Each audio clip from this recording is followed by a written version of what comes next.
Assalamualaikum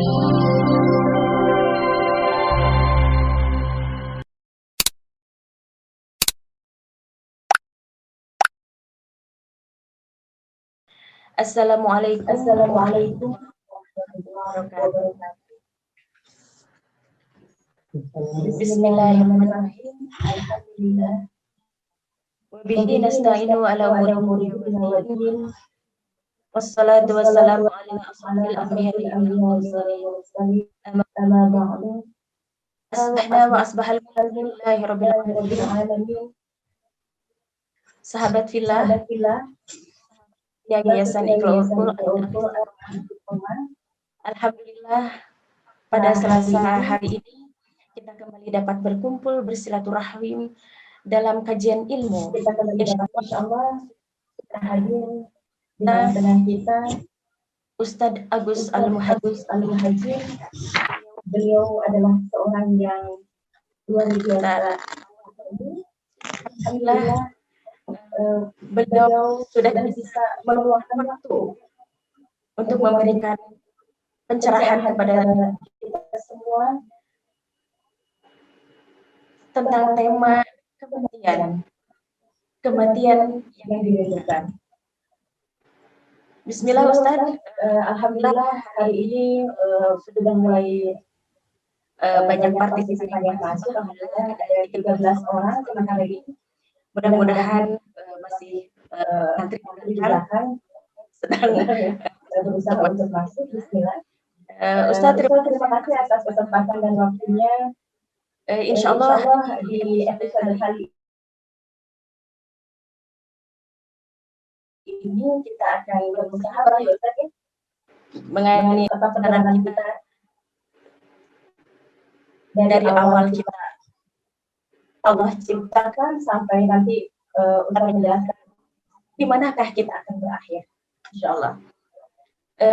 Sebelumnya perkenalkan, saya MC yang mewakili Iqra'ul Qur'an Al-Istiqomah. Nama saya Irma Ustaz. Mungkin ini kali pertama Ustaz bergabung bersama yayasan kita, Yayasan Iqra'ul Qur'an Al-Istiqomah. Tadi di pembukaan mungkin Ustaz dan kawan-kawan semua bisa melihat bagaimana yayasan kami ini. Insyaallah yayasan kita adalah yayasan sosial. Wabil khusus sekarang bergerak di rumah tahfiz yang tadi seperti kita lihat di tayangan.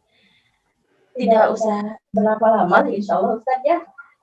Semoga hari ini kita bisa mendapat pencerahan khususnya tentang perjalanan kehidupan kita sampai kematian kita.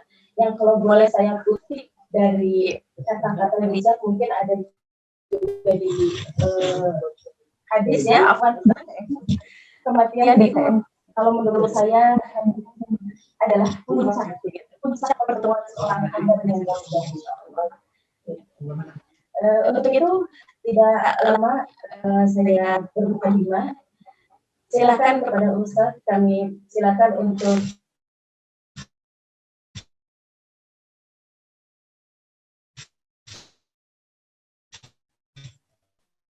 memberikan materi mengenai warahmatullahi wabarakatuh. Alhamdulillahillazi arsala rasulahu bil huda wa dinil haqq lidhira ala dini kulli wa kafa billahi syahida. Asyhadu an la ilaha illallah wa asyhadu anna Muhammadan abduhu wa rasuluh. Allahumma shalli wa sallim wa barik ala sayyidina Muhammad wa ala alihi wa sahbihi ajmain. Amin ya Allah ya rabbal alamin. Kita panjatkan dan kita haturkan segala rasa syukur kita kepada Allah Subhanahu wa taala atas banyak nikmat yang telah diberikan kepada kita, atas banyak karunia kita masih diberikan kehidupan hari ini, kita masih dimudahkan, dimampukan berada di dalam ketaatan, dijauhkan dari maksiat, yang mudah-mudahan ini pun bisa menjadi bekal, tanda-tanda kita untuk terus mendapatkan fi dunya hasanah wa fil akhirati hasanah, kehidupan di dunia yang hasanah, kehidupan di akhirat juga yang hasanah, dan mudah-mudahan kemudian kita pun nanti dimasukkan oleh Allah Subhanahu wa taala ke dalam jannahnya, di dalam sebuah keriduannya, dengan sebuah keriduannya, dalam sebuah ampunannya, dalam keringanan hisab kita. Yang mudah-mudahan kemudian juga Allah Subhanahu wa Ta'ala mengampuni dosa-dosa kita, menutupinya untuk terbuka aibnya ketika kita masih hidup di dunia, dan menggantinya dengan banyak kebaikan-kebaikan yang kita terus berupaya untuk meminta kepada Allah agar Allah memampukannya kita berada di dalam kebaikan dan ketaatan tersebut. Salawat dan salam semoga terlimpah curahkan kepada Nabi kita Muhammad Sallallahu Alaihi Wasallam, kepada seluruh keluarganya, kepada para sahabatnya, kepada para tabi'in, tabi'in, dan insya Allah mudah-mudahan untuk kita semuanya umat yang ada di akhir zaman. Ikhwatul iman rahimahullah, saudara-saudara karena iman yang dirahmati oleh Allah Subhanahu wa Ta'ala, kalau bicara tentang kehidupan dan kematian ini memang luar biasa. Yang pertama itu Allah Subhanahu wa Ta'ala mengingatkan di dalam ayat yang insya Allah kita sudah hafal. Alladzi khalaqal mauta wal hayata liyabluwakum ayyukum ahsanu amala. Di sana sudah disampaikan bahwa Allah itu menciptakan kematian. Allah menciptakan kehidupan itu adalah liyabluwakum, sebagai bentuk ujian buat kita, sebagai bentuk ujian. Kita mengetahui tentang hal ini, dan karena kita mempelajari ayat tersebut, akhirnya kita paham bahwa yang namanya kematian, yang namanya kehidupan itu adalah ujian saja buat kita. Ujian karena Allah Subhanahu wa Ta'ala menginginkan kita menyikapinya dengan baik. Liyabluwakum ayyukum ahsanu amala. Mudah-mudahan kita bisa menyikapinya itu dengan amal-amal yang paling baik. Kehidupannya, kematiannya itu bukan sebuah hal yang penting buat kita. Bukan hal yang perlu untuk kita terlalu berberat-berat berpikir tentang hal tersebut. Tapi yang diinginkan oleh Allah adalah penyikapannya kita. Kita mau tidak mau, sadar atau tidak sadar, akan sampai kepada yang namanya kematian. Kullu nafsin dha'iqatul maut. Yang paling penting yang harus kita pikirkan adalah ketika kita meninggal ini seperti apa, dalam kondisi apa kita meninggal ini. Lalu kemudian legacy kita, warisan kita, ini seperti apa warisannya kita ini. Peninggalan kita ini seperti apa.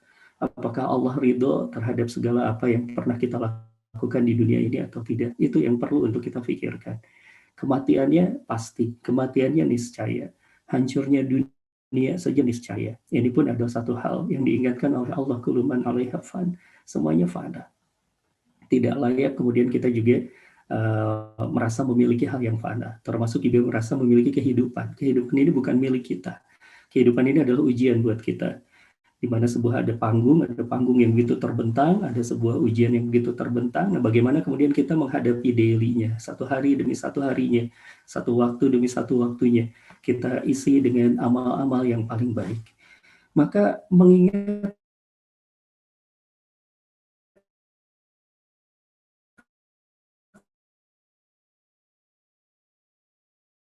kematian bukan hanya seharusnya mempunyai tentang makna, bicara tentang waktu, bertanya tentang bagaimana peran-peran kehidupan kita, apakah sudah optimal atau belum. Jika kemudian kita menemukan peran-peran kita belum optimal, sementara kita mengingat yang namanya kematian tidak pernah mengenal waktu dan masa, maka apa yang harus kita lakukan? Kita bergegas, kita bersegera. Wasari'u ila magfiratin min rabbikum wa jannatin arduhas samawati wal ard. Kita bersegera dengan sebuah kalimat fastabiqul khairat. Kita bersegera di dalam kebaikan-kebaikan yang kita mampu, mumpung masih Allah membentangkan sebuah nama yang namanya dunia. Mumpung kemudian Allah masih memberikan sebuah masa untuk kita, waktu hidup untuk kita. Tatkala kita bangun tadi pagi, kita sudah berdoa kepada Allah. Alhamdulillahillazi ahyana ba'da ma amatana wa ilaihin nusur. Sebuah doa yang seharusnya menghujam ke dalam hati kita. Doa yang seharusnya itu menguatkan hidup kita. Doa yang seharusnya membangkitkan komitmen amal yang menggelora. Kenapa? Karena Imam Al-Ghazali ketika beliau terbangun, beliau lalu bertanya, ya Rob, ya Tuhan, ya Allah, kenapa engkau masih menghidupkanku hari ini? Ya Robbi, banyak di antara kita berdoa tanpa ruh. Banyak di antara kita kemudian juga bersyukur tapi kehilangan makna. Padahal di dalam doa tadi itu ada syukur atas makna hidup kita. Kita berdoa kepada Allah, bersyukur kepada Allah, ya Rabb, terima kasih. Engkau masih memberikan kehidupan setelah Engkau mematikan aku tadi malam. Maka kemudian Imam Al-Ghazali bertanya tentang hal itu. Kenapa ya Rabb, Engkau masih menghidupkanku hari ini? Seorang ulama merenung panjang menghasilkan sebuah kesimpulan ilmu yang begitu sangat luar biasa. Lalu kemudian beliau berkata, ada dua hal yang sekarang aku yakin kenapa Allah masih memberikan kehidupan untukku hari ini. Yang pertama adalah karena dosaku masih banyak. karena dosaku masih banyak. Maka karena cintanya Allah, Allah masih memberikan kesempatan aku untuk memperbaiki diriku, sehingga kemudian dosa-dosa itu bisa hilang, sehingga dosa-dosa itu bisa tertutupi, sehingga dosa-dosa itu bisa kemudian juga berkurang di ujung usia kita. Yang kedua, kata Imam Al-Ghazali, kenapa Allah Subhanahu wa Ta'ala masih menghidupkanku hari ini? Karena amalku masih sedikit, bekal pulangku masih sedikit sekali, masih minimalis sekali.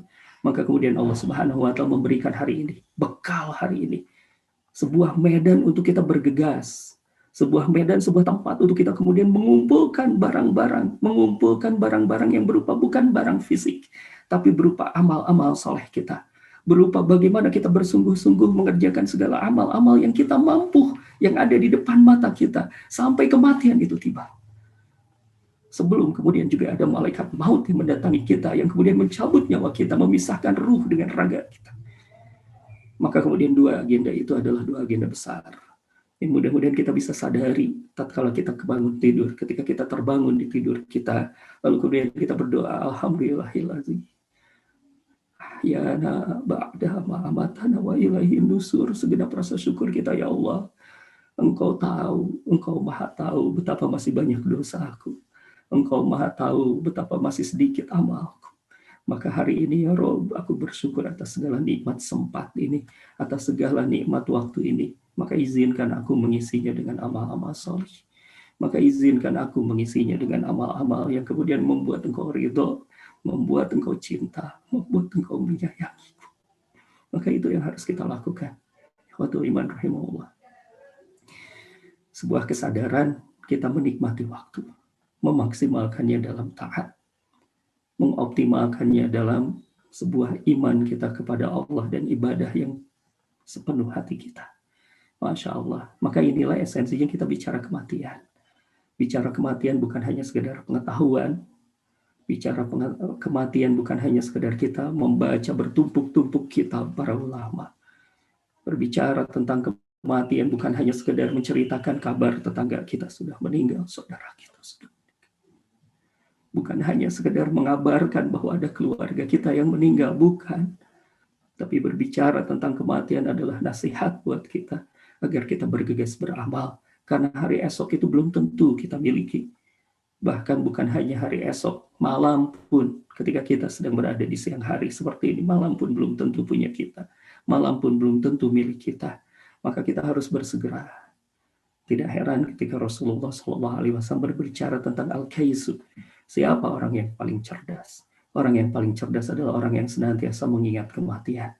Karena di dalam pengingatan kita tentang kematian, di dalam zikrul maut kita, di dalam zikrul akhirah kita, lalu kemudian ada kehati-hatian, ada rasa syukur.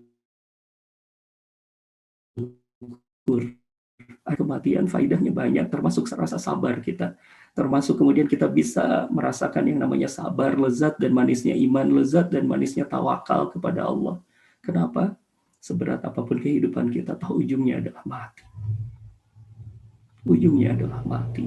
Seberat apapun ketaatan yang kita kibarkan di hadapan Allah, seberat apapun kemudian juga rasa sabar kita untuk menolak maksiat, ujung-ujungnya adalah kematian. Jika besok hari kita meninggal, berarti hanya sampai besok kita bersabar. Jika kemudian pekan depan kita meninggal, hanya sampai pekan depan. Jika bulan depan kita meninggal, hanya sampai bulan depan.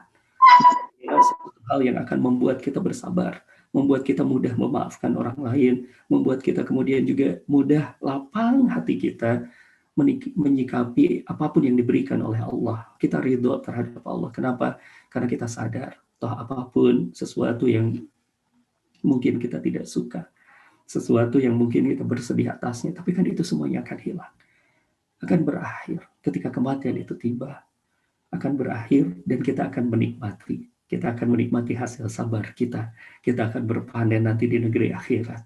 Kita akan panen masa-masa sabar kita, tanaman-tanaman sabar kita, tanaman-tanaman taat kita, tanaman-tanaman tawakalnya kita, tanaman-tanaman zikirnya kita, tanaman-tanaman ketaatannya kita. Lalu kita bisa menuai nanti buah-buahnya, lezat, bersabar sekarang, lalu kemudian kita berbahagia kelak. Masya Allah. Bahkan dalam prosesnya kita di dunia pun kita bisa bersabar. Allah karim. Mudah-mudahan Allah Subhanahu wa Ta'ala senantiasa memberikan kepada kita kesabaran. Maka ihwatul iman rahimahullah, saya ingin sedikit berbagi bersama dengan sahabat semuanya. Saya sering mengatakan bahwa majelis itu ada dua, Pak. Ada majelis ilmu, ada majelis nasihat. Kalau mencari ilmu, ya harus sama pakarnya, dan saya bukan pakar. Tapi kalau mencari nasihat, insya Allah saya berkewajiban untuk memberikan nasihat. Dan seperti layaknya nasihat, nasihat itu ketika dikeluarkan yang paling berkepentingan adalah yang memberikan nasihat. Agar nasihat itu menghujam kepada dirinya sendiri, agar nasihat itu bermakna untuk yang mengucapkannya, agar nasihat itu kemudian juga berbalik kepada yang menasehatinya, kepada saya sendiri, sehingga kemudian lembut, sehingga kemudian juga terselamatkan atas fitnah dunia, atas segala apapun yang sedang terjadi. Maka di majelis nasihat ini, saya mengazamkan untuk menasehati diri saya sendiri, dan semoga kemudian ini bermanfaat untuk siapapun yang bergabung di siang hari ini. Nasihat kematian adalah sebuah nasihat yang begitu sangat luar biasa, tapi yang paling penting adalah kita harus paham dulu tentang apa yang namanya kematian itu dan bagaimana kemudian juga justru adalah mempersiapkan kematiannya, Pak. Ini yang paling penting. Karena kenapa? Kalau kita bicara tentang kematian adalah sebuah keniscayaan. Kita mau siap atau tidak siap, pasti akan terjadi. Kita mau sadar, nggak sadar, pasti akan terjadi. Yang paling penting adalah bagaimana persiapan kita. Nah, kita harus tahu terlebih dahulu yang namanya perjalanan manusia ini jauh sekali. Dunia itu hanya setitik saja tempat persinggahan kita. Setitik saja tempat kita rehat, seperti bernaung di bawah pohon yang rindang, seperti seorang yang sedang safar, seperti seorang musafir, yang kemudian seorang musafir itu kelak harus melanjutkan kembali perjalanannya. Kita pernah ada, ini meskipun para ulama berbelah pendapat, ya kita pernah ada di yang namanya alam ruh, lalu kemudian kita berada juga pernah ada di yang namanya di rahim, di alam rahim kita, lalu kita sedang berada di level yang ketiga, yang namanya apa? Dunia. Kita sudah dilahirkan, kita menunggu kematian. Baru di 3 tahapan kehidupan kita. Selanjutnya panjang sekali kehidupan kita. Perjalanan kita masih panjang, masih sangat jauh. Masih sangat jauh. Kehidupan kita di dunia akan berakhir dengan yang namanya kematian. Di dunia. Tapi itu bukan akhir dari segalanya. Maka kita berbicara tentang liqa ar-rabbi, perjumpaan kita dengan Allah, ini baru awal. Betul bahwa yang namanya kematian itu adalah perjumpaan dari kita merujuk kepada sebuah kejadian yang berkenaan dengan Sang Khalilullah Ibrahim alaihissalam. Ketika Ibrahim alaihissalam itu didatangi oleh malaikat maut, didampingi oleh Jibril alaihissalam. Ketika kemudian Jibril berkata, "Ya Ibrahim, wahai Khalilullah, aku bersama dengan malaikat maut diperintahkan untuk mencabut nyawamu." Lalu kemudian Ibrahim pun berkata kepada Jibril, "Wahai Jibril, sampaikan kepada Allah, apakah yang mencintai tega untuk mencabut nyawa yang dicintainya?" Lalu kemudian Allah langsung menjawab dan disampaikan oleh malaikat pada saat itu, "Wahai Ibrahim, wahai kekasih Allah, telah disampaikan salam dari Allah." Maka kemudian Allah berkata, "Tidakkah orang yang mencintai dan dicintai mau berjumpa dengan kekasihnya?" Masya Allah. Maka ini adalah sebuah poin. Jadi yang namanya kematian itu adalah perjumpaan dari yang mencintai dan dicintai. Perjumpaan antara seorang hamba dengan Allah Subhanahu wa Ta'ala. Masya Allah. Nah, ini yang pertama. Ya. Tapi ini bukan puncak pertemuan kita dengan Allah. Bukan puncak pertemuan kita dengan Allah, karena puncak pertemuan kita dengan Allah nanti ada di lapang, di tempat di mana di lembah-lembah surga. Ketika kita kemudian nanti dipanggil, seluruh penduduk surga ini akan dipanggil oleh Allah Subhanahu wa Ta'ala. Ibnu Qayyim menceritakan dengan sebuah penuturan yang itu sangat luar biasa, mengutip satu hadis yang diriwayatkan oleh Imam Ahmad. Begitu sangat panjang sekali riwayat hadis tersebut, mengingatkan tentang bagaimana para penduduk surga nanti dipanggil oleh Allah Subhanahu wa Ta'ala. Maka kita bergegas-gegas berkumpul ke satu tempat. Ada yang duduk membawa singgasana yang begitu sangat mulia. Ada yang kemudian juga duduk di tanah surga yang begitu sangat harum. Lalu kemudian Allah Subhanahu wa taala menyuruh kepada seluruh penduduk surga tersebut. Kata Allah Subhanahu wa taala, "Mintalah kepada aku." Para penduduk surga lalu kemudian juga berkata, "Ya Allah, apalagi yang aku harus minta? Apalagi yang harus kami minta? Engkau sudah mengampuni dosa kami, Engkau sudah memasukkan kami ke dalam surga, Engkau sudah merubah wajah kami menjadi bercahaya." Kata Allah Subhanahu wa taala, "Aku masih punya sebuah uh, sebuah hal yang dijanjikan untukmu, yaitu Yaumul Jiadah, hari penambahan." Ada hari penambahan itu, dan hari penambahan ini adalah itu bagaimana kita bisa berjumpa seorang hamba, seorang yang menyeru Allah, seorang yang menyebutkan nama Allah sambil bercucur air mata. Kita tidak pernah berjumpa dengan Allah, maka kelak di sana kita akan memandang wajah Allah. Maka ini adalah satu target kita. Kita harus mencapai ridho Allah. Karena ini adalah targetnya kita sebagai bentuk keriduannya Allah. Dan ini juga sudah disampaikan ketika Allah Subhanahu wa taala menciptakan Adam alaihi salam. Lalu kemudian diwahyukan oleh Allah kepada Adam, "Wa iz qulna ya Adam uskun anta wa zawjukal jannah." Wahai Adam, masuklah engkau bersama dengan istrimu ke dalam surga. Itu targetnya kita, Pak Bu. Itu targetnya kita, ihwatul iman. Itu targetnya kita, suksesnya kita. Apapun posisinya kita di dunia harus masuk surga. Itu posisinya kita. Ukuran kesuksesan anak-anak kita, cucu-cucu kita harus masuk surga. Itu tujuannya kita. Yaitu parameter kesuksesannya manusia. Jangan pulang kecuali pulang ke surga. Jangan meninggal kecuali meninggal menjadi calon surga.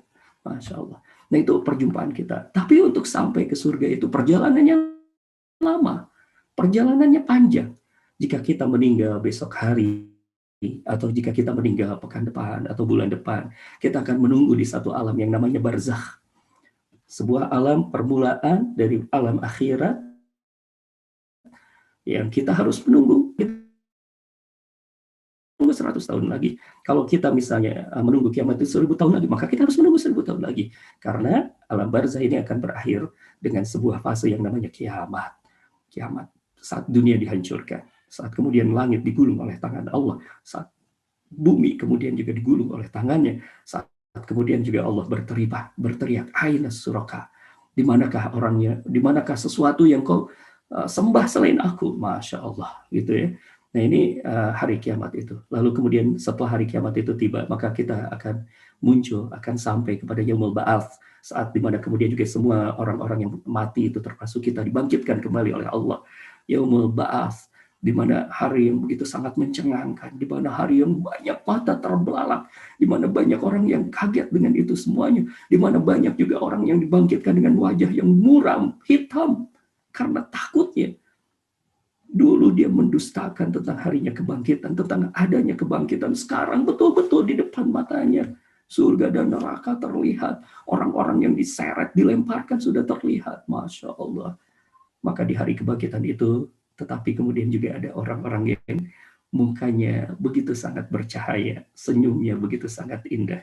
Karena dia mulai berkata, "Ini janji Allah. Ini saatnya aku menuai kesabaranku ketika aku sedang di dunia kelak. Ketika aku sedang di dunia dulu. Maka sekarang hari-hari memanen, maka bahagia sekali di hari kebangkitan itu." Masya Allah. Hari kebangkitan, hari yang begitu sangat mencengangkan nanti. Lalu kemudian kita akan dikumpulkan di padang mahsyar. Padang mahsyar yang begitu sangat dahsyat, luar biasa sekali. Matahari yang didekatkan sepenggalah. Matahari yang kemudian kata Imam Syafi'i, saking dekatnya matahari itu, lalu kemudian yang kita injak, tanah yang kita injak pun ikut panas.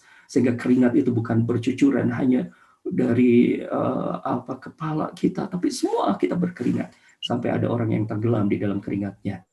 Sampai ada orang yang digambarkan oleh Rasulullah tenggelam semata kakinya, selututnya, sepinggangnya. Bahkan kemudian Rasul pernah menyebut, pernah sambil menunjuk hada, tenggelam sampai ke mulutnya. Masya Allah.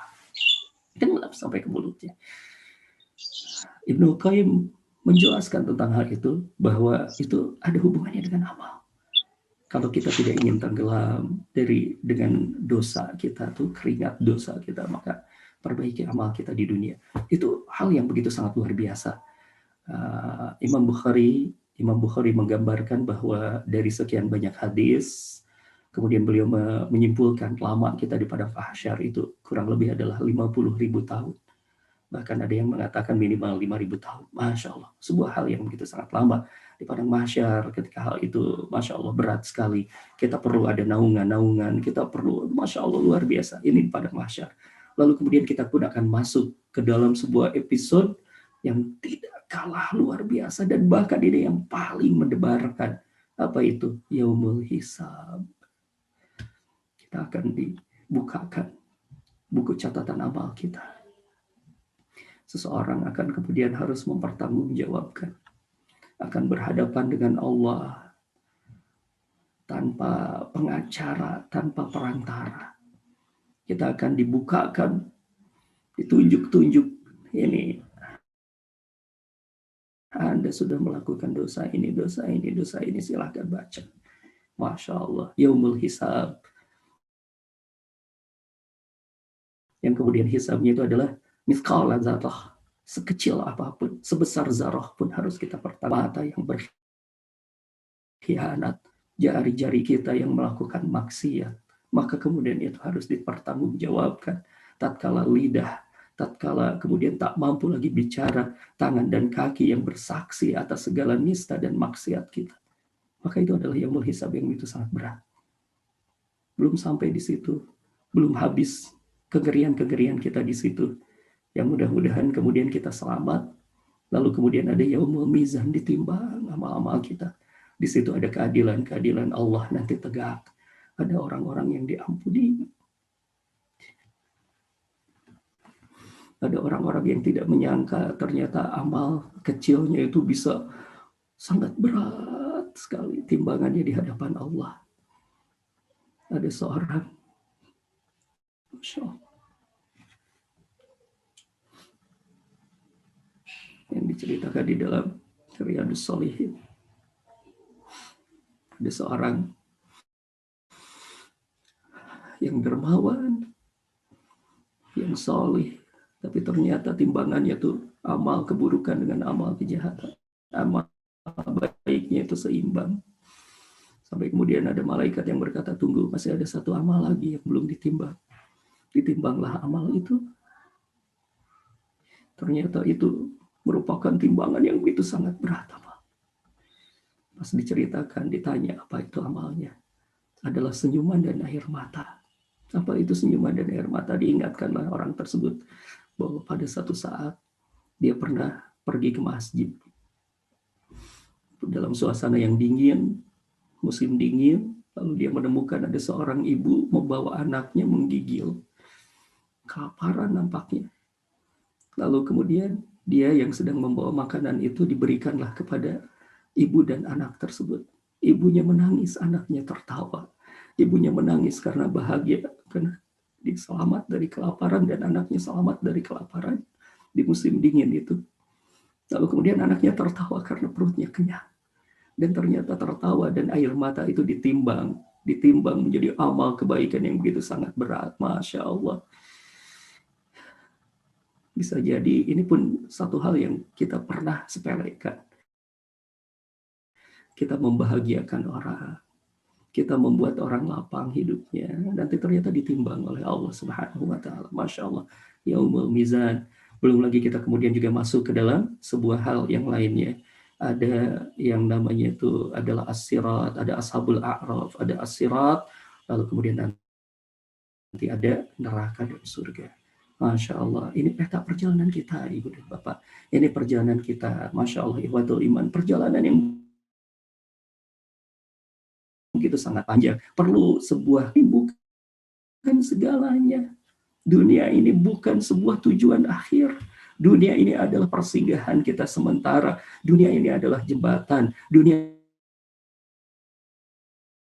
ini adalah darul amal untuk kita. Medan untuk kita beramal. Jangan sampai kemudian ketidakfahaman kita terhadap dunia membuat kita lalai dan padahal kita tidak akan pernah bisa bahagia tatkala kita jatuh cinta pada sesuatu yang rusaknya pasti, hancurnya adalah sebuah keniscayaan, tidak akan pernah bisa bahagia. Maka kesadaran kita akan hal ini, insya Allah mengantarkan kita pada sebuah kebahagiaan hidup kita di dunia dan di akhirat. Ikhwatul iman rahimahullah, maka untuk itu, ketika kita melihat perjalanan ini, apa yang harus kita lakukan? Kita harus paham. Kita harus memahami tentang yang namanya kematian itu bukan segalanya. Kematian itu adalah awal dari perjalanan akhirat. Ada orang yang matinya itu ringan, ada orang yang matinya itu berat. Mudah-mudahan kita termasuk orang yang diberikan kematian yang indah, kematian yang paling baik, kematian tatkala kita ada di puncak-puncak ridho kita, puncak-puncak rindu kita, puncak-puncak cinta kita kepada Allah Subhanahu wa taala. Maka untuk itu yang perlu untuk kita perhatikan justru adalah kehidupan setelah kematian dulu, ya, agar kita bersiap-siap dengan sebuah fase itu. Ya, ini dunia, ini akhirat, ini perjalanan akhiratnya luar biasa, banyak sekali yang harus kita persiapkan. Kita akan mempersiapkan kehidupan akhirat kita, caranya seperti apa? Kita coba untuk melihat beberapa fase kehidupan kita, Masya Allah, ya, fase kehidupan kita yang namanya kehidupan akhirat. Kita coba melihat dulu, sebentar ya. Nah, ini di alam barzah. Kita masuk di alam barzah terlebih dahulu. Agar kita memperhatikan tentang hal ini, kita harus tahu kondisinya di alam barzah itu seperti apa. Sehingga selepas kita tahu tentang kondisi di alam barzah ini, maka kita sangat berhati-hati mempersiapkan kehidupan setelah kematian kita. Tapi hakikat alam barzah. Apa itu alam barzah? Dari Abdullah bin Umar radhiyallahu anhu, hadisnya diriwayatkan oleh Imam Bukhari, di mana Rasulullah Shallallahu Alaihi Wasallam itu bersabda, apabila seorang dari kamu meninggal, maka tempat tinggalnya itu ditampakkan kepadanya di setiap pagi dan sore hari. Apabila ia penghuni surga, maka ditampakkannya tempatnya di surga. Apabila ia penghuni neraka, maka ditampakkan tempatnya di neraka.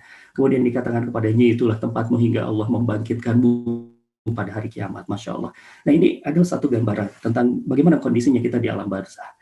Setelah kemudian kita meninggal, nanti kemudian kita akan mengalami sebuah kehidupan yang berbeda. Kehidupan karena awal dari kehidupan akhirat. Kita akan didudukkan nanti oleh malaikat setelah ditanya, man rabbuka, siapakah Tuhanmu? Yang ini tidak bisa hanya dihafalkan, Bu. Tidak bisa hanya dihafalkan, karena man rabbuka itu adalah komitmen kita.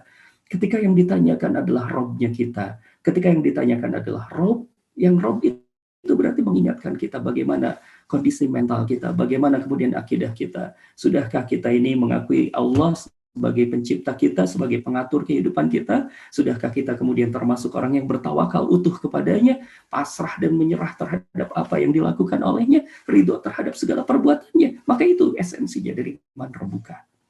Tatkala kita ditanyakan tentang agama kita, bukan hanya kita hanya menyebutkan Islam, tapi bagaimana ketaatan kita kepada syariat, ketaatan kita kepada hukum, ketaatan kita kepada apa yang dicontohkan oleh Rasulullah Sallallahu Alaihi Wasallam.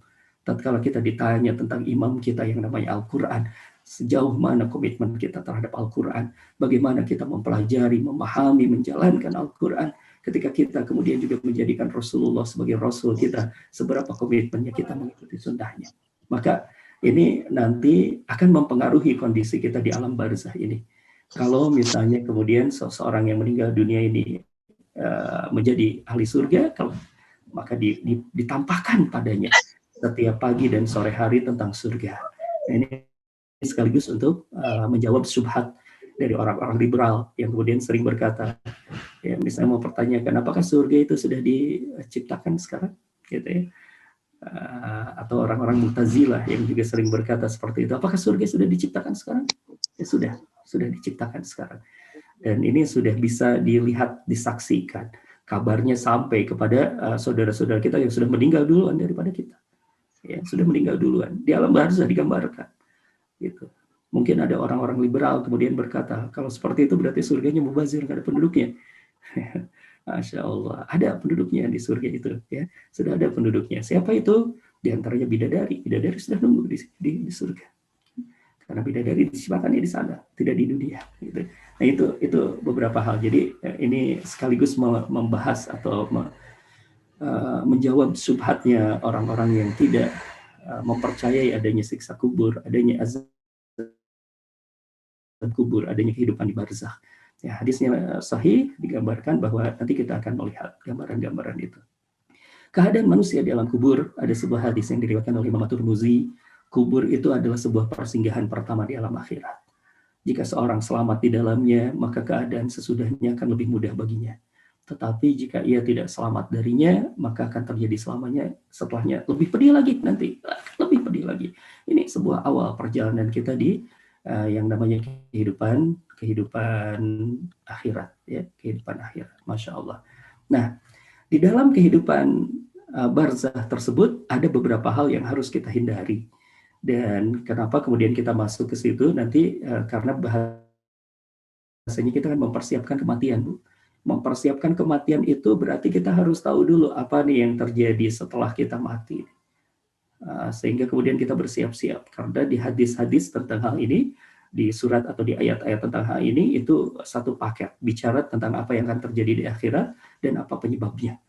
Ini yang pentingnya. Dan kita sangat bersyukur hal itu terjadi kepada kita.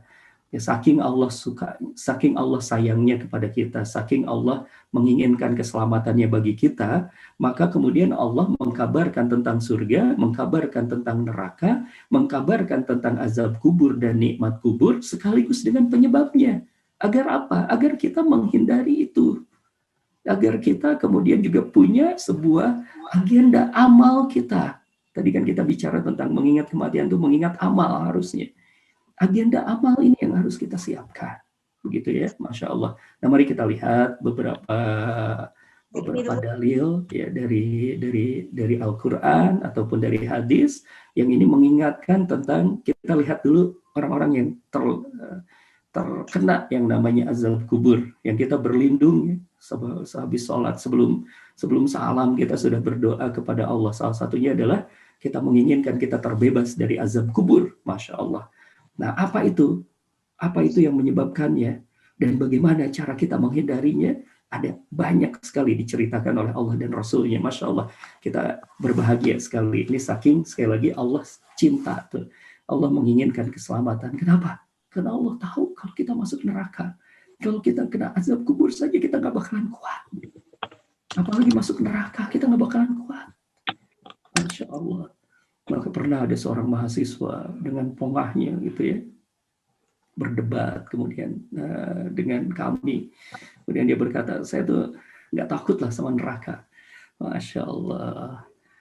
Saya kemudian ya kita minta aja ya ngopi bareng yuk. Ngopi bareng lah. Kalau kamu tidak takut neraka, kita ngopi bareng. Kopinya bikin panas sekali. Kemudian kita minum aja kopinya, minum. Dia bilang, aduh, saya nunggu ini dulu lah, nunggu agak hangat dulu, dingin dulu. Dan saya berkata seperti ini, kalau kamu ngopi aja nunggu dingin, kamu nantang neraka, gimana kamu bisa kuat? Kalau kita minum air panas saja nggak kuat, bagaimana kemudian kamu nanti minum nanah neraka yang begitu menyala-nyala itu? Jangan sok hebat kita menantang neraka, nggak bisa kita, nggak bakalan kuat.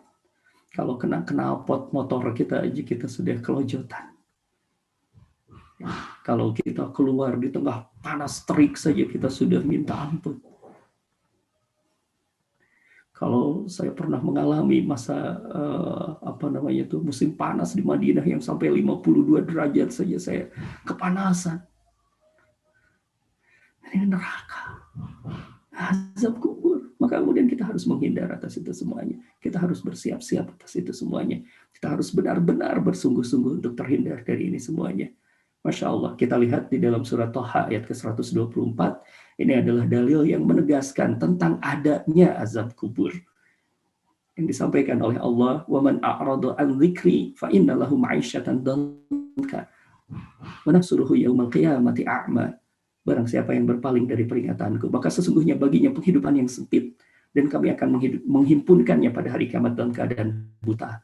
Ya, dan kemudian juga ini ditafsirkan, salah satu tafsirannya adalah yang ma'isatan donka itu, penghidupan yang sempit itu bukan hanya di dunia, tapi kemudian juga merasakan azab kubur. Masya Allah, merasakan azab kubur. Maka kemudian kita berlindung dari itu semuanya, jangan sampai kita termasuk orang yang terkena azab kubur itu dan Bapak. Nauzubillah min dzalik. Baik, kita lihat. Sekarang kita lihat apa sih yang menyebabkan seseorang itu terkena azab kubur. Ini Bu, salah satunya Pak, ya, kitabnya tertinggal di depan. Nah, ini saya ketik terjemahnya. Rasulullah Shallallahu Alaihi Wasallam ini pernah kemudian berjalan, ya, bertemulah dengan dua kuburan. Lalu kemudian Rasulullah Shallallahu Alaihi Wasallam bersabda, ini salah satu dari dua penghuni kubur ini sedang diazab oleh Allah. Tapi kemudian juga kata Rasulullah Shallallahu Alaihi Wasallam, mereka ini bukan disiksa bukan karena kabair, bukan karena dosa besar, bukan. Tapi salah satu di antaranya itu karena sering namimah.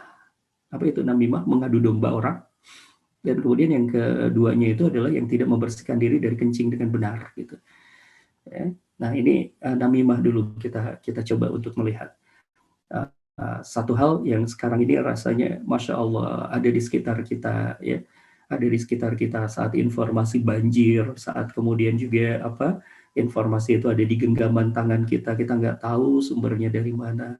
Kita ikut sebarin, kita ikut menyebarkan. Ternyata itu memecah belah umat, gitu ya. Kemudian desas-desus yang kita sebarkan itu ternyata menjadikan seorang saudara dengan saudara lainnya berantem, saudara lain dengan saudara lainnya itu jadi bermusuhan. Ini kita termasuk namimah, Masya Allah. Kita termasuk jadi orang yang mengadu domba, menjadikan orang menjadi berantem, menjadi tidak suka, menjadi saling benci. Nah, Masya Allah, ini dikatakan memang bukan dosa besar, tapi ini dosa yang diancam dengan azab kubur. Yang kita tahu kalau bicara tentang azab kubur itu lama sekali. Kalau misalnya kita nunggu sampai hari kiamat, berarti ya selama masa kita nunggu itu di hari kiamat. Masya Allah, satu. Yang menariknya adalah namimah ini dihubungkan dengan orang yang tidak membersihkan diri dari kencing. Ini mengingatkan kepada kita kan, kalau tidak membersihkan diri dari kencing dengan sempurna ini berarti sholatnya tidak bisa diterima karena di dalam atau bajunya itu kena sesuatu yang najis. Sehingga kemudian sholatnya menjadi tidak diterima. Berarti selama kemudian toharohnya tidak sempurna, maka kemudian sholatnya juga jadi tidak diterima, gitu. Ketidakhati-hatian, kecerobohan dia di dalam taharah itu. Tapi yang luar biasa, kalau misalnya kita meminjam satu pemahaman tentang taharah ini, dari Imam Al-Ghazali di dalam Ihya Ulumuddin, di sana kita akan mengetahui satu hal yang sangat penting, lebih penting dari itu semuanya. Ibu dan Bapak, ihwatul iman rahimullah, kita ketika sholat ada najis yang menempel pada badan kita, pada baju kita, maka sholat kita tidak diterima.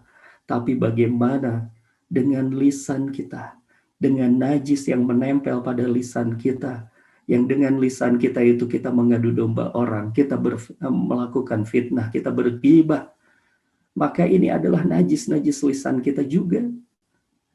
Ini yang kemudian juga dikatakan oleh Imam Al-Ghazali, bagaimana kemudian zikir-zikir kita ini diterima, bagaimana kemudian juga bacaan Al-Quran kita ini bisa menghujam ke dalam hati kita, bagaimana doa-doa kita ini bisa terkabulkan sementara kita sudah mengotori lisan kita dengan najis lisan kita mengotori mata kita dengan najis mata kita sudah mengotori hati kita dengan prasangka buruk kita, yang itu adalah najis semuanya, Masya Allah. Maka ini adalah sebuah nasihat untuk kita. Jika kita takut ketika kita tidak sempurna taharah fisik kita, lalu salat kita tidak diterima, maka seharusnya kita lebih takut dengan najis yang tidak terlihat itu. Masya Allah. Ini kita harus berhati-hati. Makanya dihubungkan. Makanya kemudian disatu paketkan namimah dengan taharah ini. Jadi jangan kita hanya memenggal hadis ini, lalu kemudian kita berkata tentang taharah saja. Ingat ada namimahnya. Di sana ada najis lisan kita. Ada najis hati kita yang penuh prasangka dan kebencian. Masya Allah. Di sini yang kemudian diingatkan, ini hati-hati. Ya, maka mengelola hati, membersihkan hati, tidak kalah pentingnya dari membersihkan pakaian dan badan kita. Bahkan itu lebih penting. Masya Allah. Nah, di dalam hadis yang lainnya itu dikatakan bahwa salah satu dari dua orang yang diancam itu ternyata bukan namimah tapi ghibah, sama saja sebenarnya. Itu najis lisan. Sesungguhnya penghuni 2 kubur ini disiksa bukan karena dosa besar, tapi seseorang yang memakan daging saudaranya sendiri, gibah. Hati-hati Bu, hati-hati Pak, hati-hati teman-teman semuanya, hati-hati ikhwatul iman, bahwa gibah itu bisa mendatangkan azab kubur. Hati-hati, hati-hati dengan itu semuanya. Ya, kita, aduh, Masya Allah, sekarang nih ya, kalau kita bicara tentang gibah nih, Allah Akbar. Saya pernah kemudian juga mengingatkan beberapa orang saudara. Kemudian beliau berkata, tapi kan ini kenyataan. Ya itu, yang namanya gibah itu kalau kita membicarakan kenyataan yang orang itu tidak suka, dengan aibnya tersebut terbongkar, maka itu gibah. Kalau tidak benar, itu namanya fitnah. Lalu kemudian beliau berkata lagi, tapi kan ini amar ma'ruf nahi munkar. Bukan seperti itu amar ma'ruf nahi munkar. Kalau kita bicara tentang amar ma'ruf nahi munkar itu ada beberapa tahap. Yang pertama yang bisa kita lakukan kalau kita mampu, kita datang, nasihati. Amar ma'ruf nahi munkar. Ya. Kita sampaikan hujah, kita sampaikan nasihat. Kalau kita mengumbar aibnya dia, itu nggak sampai ke dia. Malah kemudian juga ya bisa jadi dia makin anti dengan kebenaran, makin takut dengan kebenaran, makin benci dengan kebenaran, gitu ya. Tetapi tentu juga kalau kita bicara tentang gibah, mungkin bukan tempatnya kita bicara panjang lebar tentang gibah, bukan materinya. Tapi memang ada gibah yang diperbolehkan, ya ada gibah yang diperbolehkan. Di antaranya apa? Gibah ketika kita ada di sebuah majelis hukum, di pengadilan kepada aparat hukum, kita menceritakan, Pak, tetangga kami nih kayak gini ya, itu nggak apa-apa karena itu kita sedang berhukum ya. Atau misalnya kita melihat ada seorang yang zalimnya itu sudah masyhur gitu, masyhur mutawatir kalau dalam hadis sudah mutawatir sampai kepada kita semuanya, itu sudah semua orang juga tahu lah tentang hal itu dan kita termasuk korbannya dulu. Lalu kemudian ada teman kita yang belum tahu, teman kita ternyata berurusan dengan dia, kita bisa sampaikan, hati-hati, hati-hati teh, hati-hati kan, hati-hati mas, hati-hati mbak, hati-hati pak, hati-hati bu, orang ini adalah penipu. Boleh kita, itu adalah bagian dari gibah kan? Gibah, betul, itu gibah, tapi gibah yang diperbolehkan. Atau misalnya kita bicara tentang gibah yang diperbolehkan lagi adalah misalnya tuh kita menghadapi kezaliman yang kezalimannya itu tidak tersentuh dan sudah tersebar masif gitu ya, maka kemudian kita perlu untuk mengcounter itu semuanya, dan itu termasuk gibah, tapi gibah yang diperbolehkan ya. Tapi fokusnya adalah gibah hukum asalnya itu nggak boleh, kecuali kemudian ada yang diperbolehkan. Itu hanya sedikit sekali Imam Nawawi menjelaskan tentang gibah yang diperbolehkan itu hanya berapa poin saja, hanya sedikit saja gibah yang diperbolehkan itu. Baik, itu yang pertama. Jadi hati-hati dengan najis, hati-hati dengan najis, bukan hanya najis yang menempel pada baju kita, tapi juga najis yang menempel pada lisan kita ya. Masya Allah, na'udzubillahi min dzalik. Ini hati-hati, itu akan terjadi sesuatu di alam kubur kita. Hadis detail tentang siksa kubur ini ada tentang apa yang terjadi di siksa kuburnya ini yang terjadi. Masya Allah. Hadis Bukhari tentang mimpi Nabi ya, di Sahih Bukhari nomor 7047, yang di sana dikatakan bahwa Nabi itu ya, kalau sehabis sholat itu Nabi itu membalikan badannya ke hadapan para sahabat. Ini bagian dari sunnah juga. Kalau kita sudah jadi imam, para laki-laki atau siapapun ya. Kalau di antara perempuan ya ibu-ibu berarti jadi imam nih. Salah satu sunnahnya habis sholat itu adalah menghadap ke makmum sambil kemudian dilihat satu demi satu. Ini hadisnya, landasan hukumnya ini hadis Bukhari nomor 7047 itu. Ya, dilihatlah seseorang satu demi satu, itu dilihat oleh Nabi sambil kemudian Nabi tahu nantinya ada orang yang tidak sholat, ada orang yang tidak datang ke majelis itu, selalu ditanyakan oleh Nabi, aina fulan, kemana si fulan, biasanya sholat berjamaah dengan kita sekarang nggak ada. Nah itu sering dilakukan oleh Nabi begitu ya. Nah salah satunya yang dilakukan oleh Nabi SAW adalah sering bertanya, ngobrol, akhirnya habis sholat itu ngobrol. Jadi masjid tuh haneuten gitu ya, bahasa orang Sundanya itu haneuten. Habis sholat tuh Rasul tuh orangnya humble, nyaman, ya, ramah terhadap para sahabatnya itu. Jadi habis sholat itu Rasulullah SAW tanya kepada para sahabatnya itu. Salah satu yang ditanyakan, siapa yang bermimpi tadi malam?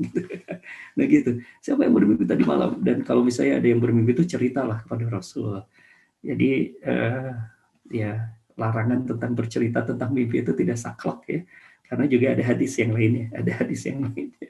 Ada hadis ini bercerita tentang para sahabat tuh menceritakan tentang mimpinya, dan Rasul ikut tertawa, ikut segala macam, Masya Allah. Itu indah ya kehidupan Rasulullah dengan para sahabat. Pada satu hari, kemudian ketika Rasulullah Shallallahu Alaihi Wasallam bertanya kepada para sahabat tentang hal itu, tadi malam ada yang mimpi nggak? Kemudian para sahabat nggak ada, para sahabat diam gitu ya, nggak ada yang mimpi ya Rasulullah. Nah ini kemudian Rasulullah Shallallahu Alaihi Wasallam ceritalah, tadi malam aku bermimpi. Nah, mimpinya Rasulullah Shallallahu Alaihi Wasallam tentu adalah wahyu, berbeda dengan mimpinya kita. Kalau mimpinya kita nggak boleh tuh dijadikan sandaran hukum, ya. Mimpi ini, wah udahlah itu mah bunga tidur saja buat kita, ya. Jangan nggak boleh juga kita jadikan sandaran hukum gitu ya. Nah, ini banyak penyimpangan diantaranya berdasarkan mimpi lalu mengambil hukum yang baru. Kalau itu ya sesat. Ya, hati-hati dengan mimpi-mimpi kita karena mimpi-mimpi kita ini bisa disusupi oleh setan. Tapi kalau mimpinya Rasul ya Masya Allah, mimpinya Rasul adalah mimpi orang yang dibimbing dengan wahyu. Nah, salah satunya kemudian Rasulullah SAW berfirman, aku tadi bermimpi berjumpa dengan seorang laki-laki yang kemudian laki-laki itu mengajak aku untuk berjalan-jalan. Dan ternyata ceritanya, Bu, Pak, teman-teman ikhwatul iman rahimahullah, itu sebuah kisah yang berkenaan dengan azab kubur. Siapa? Orang-orang yang disiksa dalam azab kubur itu panjang ceritanya. Panjang sekali hadisnya itu. Nanti mungkin di kesempatan ketiga ya, dua ketiga nanti kalau misalnya perlu detailnya kita akan detailkan. Tapi sekarang ini sebagai sebuah highlight saja, sebagai sebuah poin-poin pentingnya saja. Siapa saja yang ternyata yang disiksa di alam kubur itu, yang pertama adalah orang yang sering bercerita bohong. Jadi dia penyebar hoax bahasa sekarang. Atau mungkin bahasanya itu adalah orang yang ya tidak sesuai dengan fakta. Karena sekarang ya hoax itu juga dijadikan sebuah istilah untuk meredam kebenaran ya kadang-kadang gitu. Makanya kemudian juga kalau ada kebenaran yang dia tidak suka dibilang wah ini mah hoax. Nah itu dia juga sedang melakukan hoax terhadap kebenaran. Karena mengatakan kebenaran itu adalah hoax. Nah orang yang sering bercerita bohong ini adalah orang yang juga mendapatkan yang namanya azab kubur. Kemudian ada siapa lagi? Orang yang belajar Quran tapi tidur di malam hari dan tidak mengamalkannya di siang hari. Ya Rabbi, ini ingat tuh. Salah satunya ya, orang yang belajar Quran. Seharusnya orang yang belajar Quran itu malam harinya dia akan hidupkan malamnya itu. Akan hidupkan malamnya itu dengan menghafal, dengan murojaah, dengan mentadaburi ayat yang dia kemudian hafalkan itu, yang dia kemudian pelajari itu. Ya. Nah, maka kemudian tidak layak bagi para pembelajar Quran tidurnya itu sepanjang malam tuh nggak layak. Dia harus bangun di sepertiga malam, mentadaburi. Kalau dalam bahasanya Hasan al-Basri itu adalah orang-orang yang mempelajari, mentadaburi ayat pada malam hari, lalu melaksanakan ayatnya pada siang harinya. Itu ahlul Quran baru. Nah, makanya kemudian disindir tuh, dikatakan di dalam hadis ini, orang yang belajar Quran tapi tidur di malam hari dan tidak mengamalkannya di siang hari. Jauh dari kemuliaan Quran, jauh dari yang dia hafalkan, jauh dari yang selama ini dia pelajari. Al-Quran jadi hafalan saja, tapi akhlaknya, wah na'udzubillah gitu ya. Pelajaran saja, tapi ketika dia bicara tentang realitanya, wah jauh sekali. Nah ini yang disebutkan di dalam Sahih Bukhari nomor 7047 ini. Kemudian juga siapa pezina. Pezina digambarkan tuh Masya Allah tuh ada laki-laki dan perempuan yang digambarkan dalam mimpi Rasul itu adalah terpental-pental di dalam gejolak api itu. Masya Allah terpental-pental dan mereka semuanya itu telanjang. Dan itu dikatakan oleh Rasulullah SAW, dijelaskan dalam mimpinya tersebut bahwa itu adalah nasibnya para pezina nanti. Masya Allah. Kemudian pemakan riba. Masya Allah. Pemakan riba ini seperti apa hukumannya? Seperti apa kemudian juga yang diancamkan oleh Allah Subhanahu wa taala, diterangkan oleh Rasulullah SAW di nanti alam barzahnya ini adalah seperti sedang ada di sungai,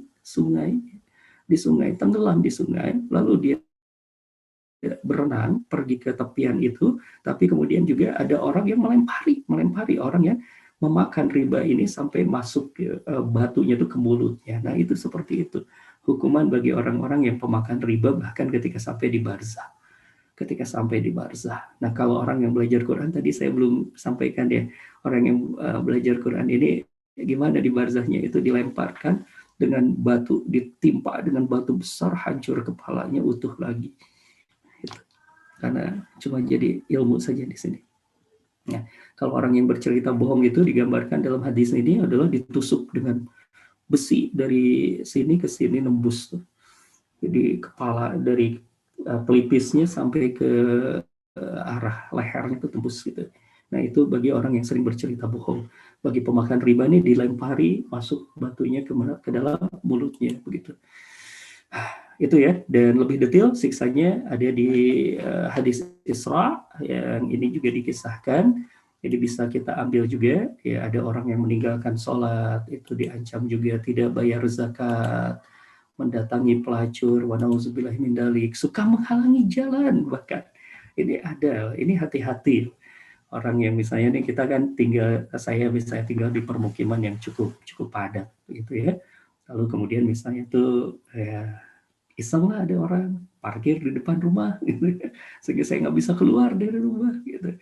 Nah, makanya kemudian itu tuh hati-hati kalau tidak bertobat dan minta diridhokan, minta diikhlaskan, bisa jadi salah satu hal yang akan mendatangkan azab kubur tuh.